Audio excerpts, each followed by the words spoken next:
This is a Gaggia Classic Pro that was delivered to us on December 16th, 2019.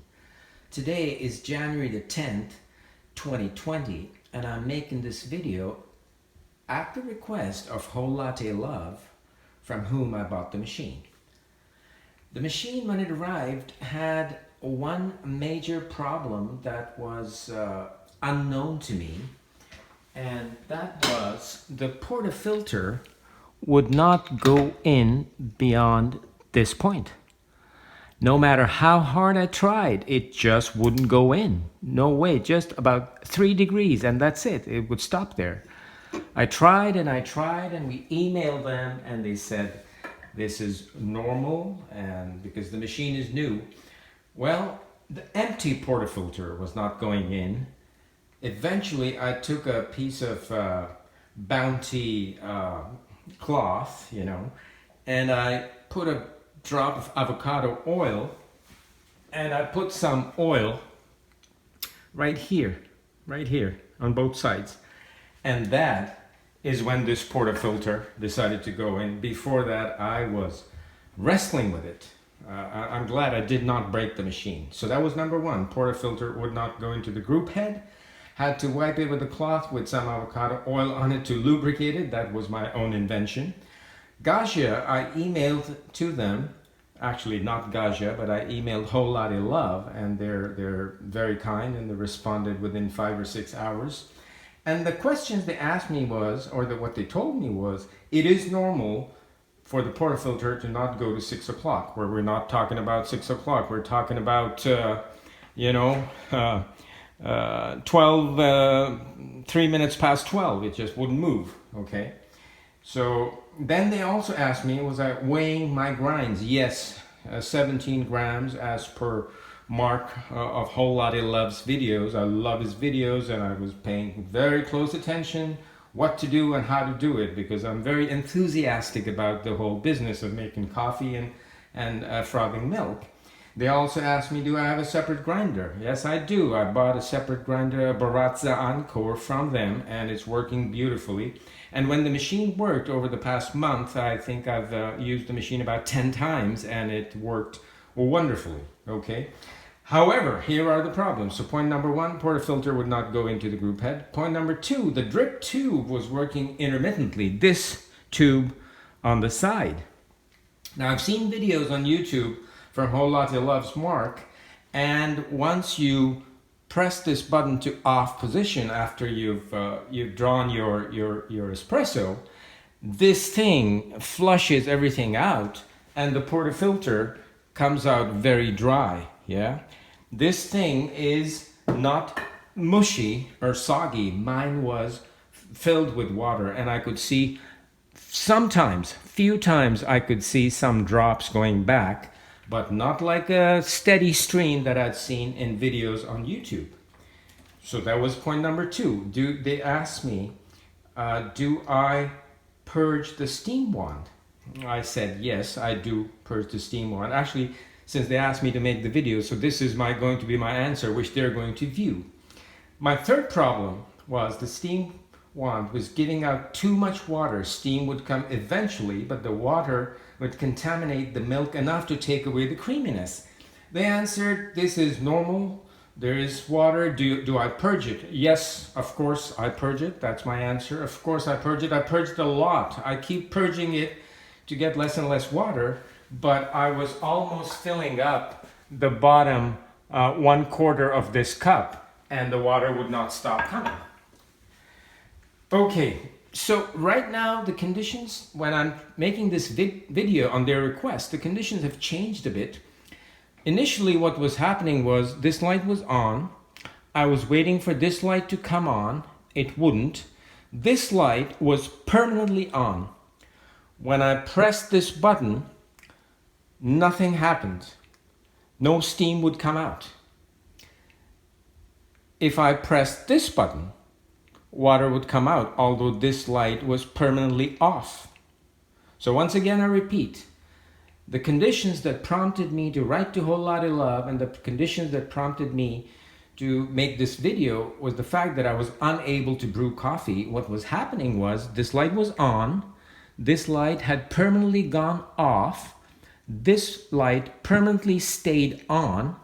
There was water coming out of here. I don't know if it was hot or not because I never checked it. There was no steam coming out of here at all. When I opened this, when I unscrewed this, nothing came out of here. That's what prompted me to make the video. However, when I got their reply, they said, and the machine had become completely unusable to me. So when I got the reply, I turned on the machine again, and lo and behold, everything was just fine, as I'll show you. I put this cup here, and I will put this cup under this steam wand, and here I go, and there is the water coming out for your brew. And I turned this on, wait a few seconds until this light comes on, and we will see what happens next. Anyway, since the circumstances changed completely, it prompted me, as I researched on YouTube, it prompted me to take off the top cover and look inside. And I'm going to show you what I found inside after we go through this little experiment that I want to show you right now, because I told people at Whole Lotta Love that my machine was unusable, and it became usable. And I decided, because I am into electronics and things like this, I decided to take a look. So here we go now. Here's the steam light came on. So I've already collected this much water. I'll throw it away. Again, fine. The steam looks okay. Pretty decent. Since the problem had totally disappeared from what it was after I turned on the machine about 5 hours later, I decided, in response to the email I got from Whole Lotta Love, to investigate a bit further.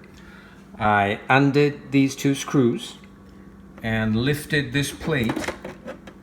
Careful not to break anything here. And put it on the side like this.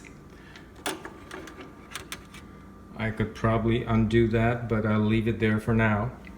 And I looked inside, and I believe this here, again, I watched quite a few videos before I attempted any of this at all, because this is almost a $450 machine, and I like coffee, and I don't want this thing to go bust. I don't intend to return it. I just want it to work.